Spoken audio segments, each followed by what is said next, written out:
بسم الله الرحمن الرحيم السلام عليكم kusoo dhawaada qaybtii labaad ee sheekadeena takoor oo inoogu bilaabaysa sida waxaan u go'aansaday in uu hablaha kalkaaliyaasha ah dharka ugu dhiibo si ay uga bedelaan kuwii hore ee ay sidatay sidii ayay sameeyeen isna waa uu galay waxaanu halkaa kala kulmay wax cajiib ah dalaalka dhoolaha ilkaheeda ayaa markiiba toos u abbaaray dhaayihiisii ashqaraar goortuu arkay muuqeedii qurxoonaa mar kale dhaayuhu waxa ay dhugteen dhabankeeda godan iyo xaadda dhooban dhabankeeda waxaa ka sii daran suuniyaha dhilan ee dhiibsan allana dhigay halkii ku habboonay ashqaraar kadib diimada ayuu la helay dhaayo dhaliiltiran oo foolka oo dhan foolxumo ka fogeeyey si kadisa ayay u aragtay inta ay hareeraheeda gacanta haabhaabisay ayay foodad midabba qurxoon oo tii uu u soo gadaya timihii dheeraa ee aad baalgoray moodaysay kaga dabooshay uurka ayuu ka leeyahay war malaha waa xuuralcayn dhulka ku soo dhacday oo wax noqotay oo xuuralcayntu ma jabi lahayd hadday dhulka ku soo dhacdo ayuu isugu warceliyey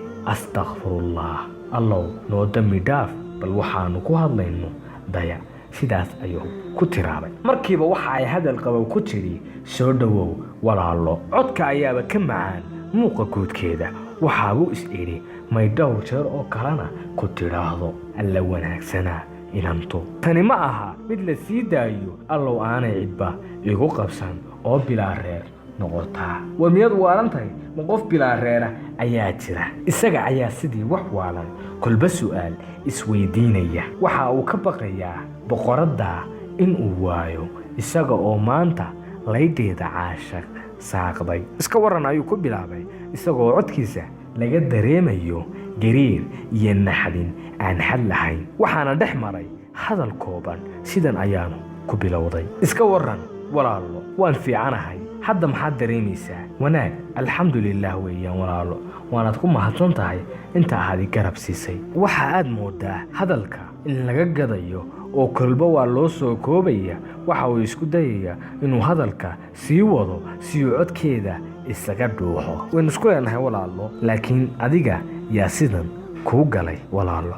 anigoo waddada ka tallaabaya ayaa gaadhi jiiday walaal ma garanaysaa gaadhigii ku jiiray maya si fiican u garan maayo walaal waxaad moodaa in ay hadalka ku xadantaynayso kolba inta la dhadhansiiyo ayaa lagu barjarayaa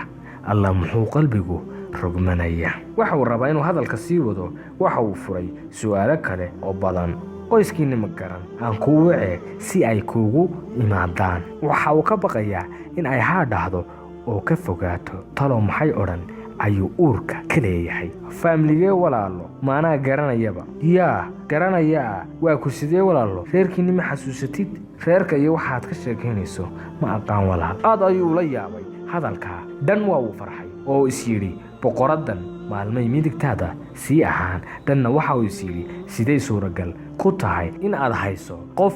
aadan aqoon u lahayn xaaskaagii ma aha meherna kuuma hayo sideed u hayn bilaa wax kale ku dhaceen ayuu isleeyahay oo juggaadhay taasna ay keentay inay wax kala garan weydo waxa ay noqotay inuu dhanka iyo dhakhtarkii u rooro si uu ugu wargeliyo xaaladdan cusub arrintu waa cakiran tahay ma garanayo wax uu sameeyo baqdin ayuu ka sii qabaa jawaabta dhakhtarku siin doono warba waa ka dambeeye la soco qaybta saddexaad ee